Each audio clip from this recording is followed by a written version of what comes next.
Born and raised Kingsburg, California. Had a little family farm out in the country. That's where I grew up, out in the country, country boy.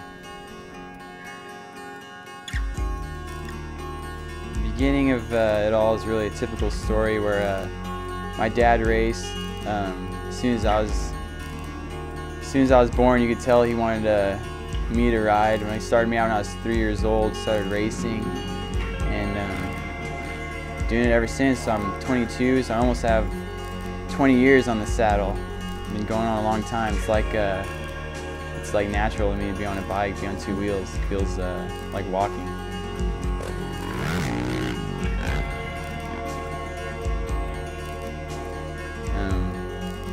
Grew up racing, loved it. Never did any desert riding, any trail riding, just loved racing. Loved the competition, loved getting after it.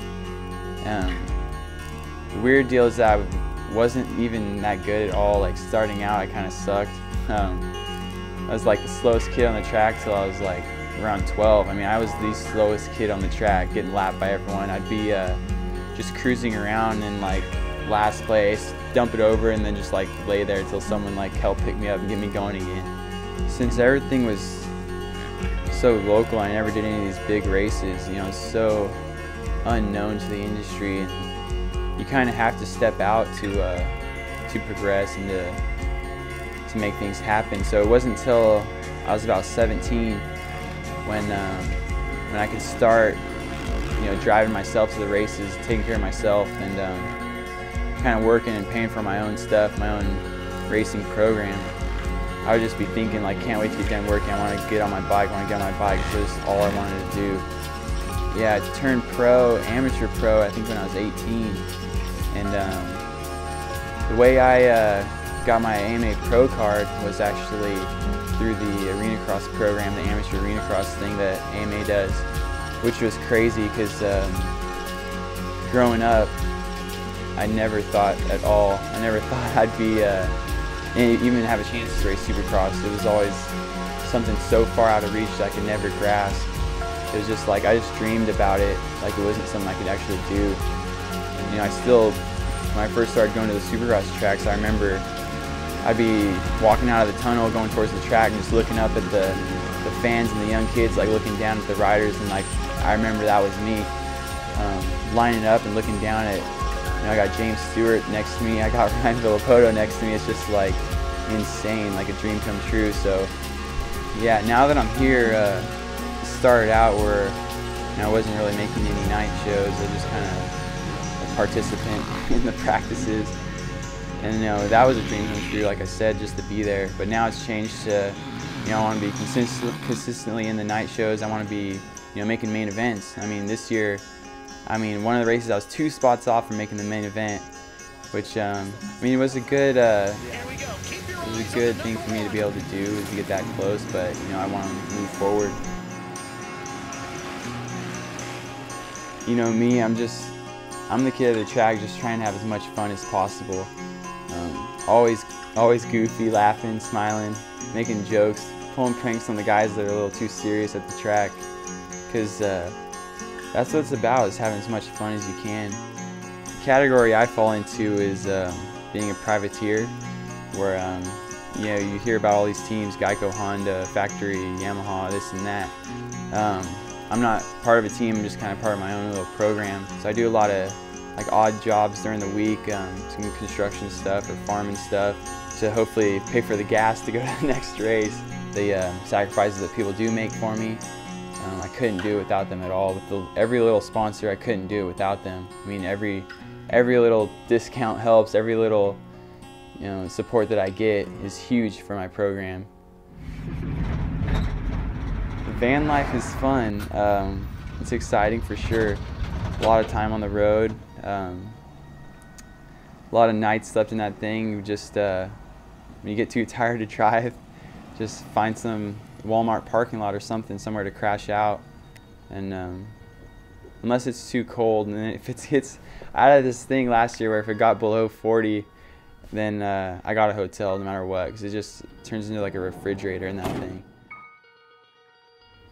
You know, the reason that I keep going at this and that I keep moving forward and keep wanting to progress and stay at it instead of just throwing in the towel and getting a regular job is, you know, I feel like this is where God wants me in my life, where He's placed me. I mean, I always prayed growing up that, you know, Lord, I want to serve You wherever that be. Put me where You want me to be. If I get to race dirt bikes, great. If You want me to do something else, then I'll do something else. But it was kind of like, if You want me to race dirt bikes, you're gonna have to open some doors and make some things happen. You know, that's the main thing that keeps me going. Is I feel like I'm supposed to be here. I'm supposed to be a light to this world, to around all these other racers and these kids, giving them someone to look up to. You know, a lot of kids don't really have a good role model to look up to, and I like to be that for them. Growing up, I always had my dad as someone to look up to, and a lot of kids, they don't have that. So I feel like if I can be that guy for them, then that's just all part of the game. Well, what scares me the most about racing dirt bikes is the disappointment. The disappointment really sucks. Like, when you put expectations on yourself and people put expectations on you and you want to do so good, and then to be at the race and not do so good, or like have some bike problems or whatever happens, I mean, that disappointment is really hurts and what scares you. I mean, I've had times with myself where I'm just down because I didn't do good or something happened, I just didn't get to place that good, and man, that hurts. You're scared of that. So showing up to the races, that's the scariest thing. Is like, oh man, I want to do really good. I want all this hard work, all this stuff that I'm putting in during the week, I want it to pay off. All that stuff, everything that holds me back, you know, nothing's gonna stop me from pushing and wanting to quit. I mean, put all that aside and just keep trying my hardest, and it's doing the best that I possibly can. And I want to make sure that when I am done with this, when I finally hit that time, that I look back and go, you know, I did everything I possibly could. I never gave up for a second, and I always was giving it my all, so that I have no regrets later on, like I have no regrets now.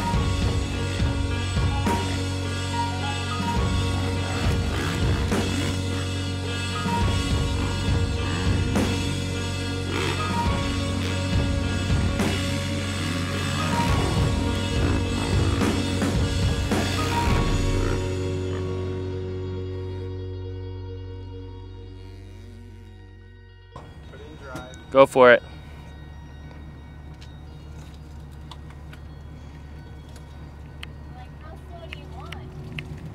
Like 15. You can pick it up, yeah.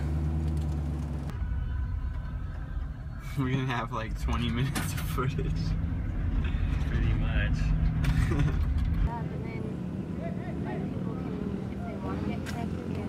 Epic. Sweet. We're live.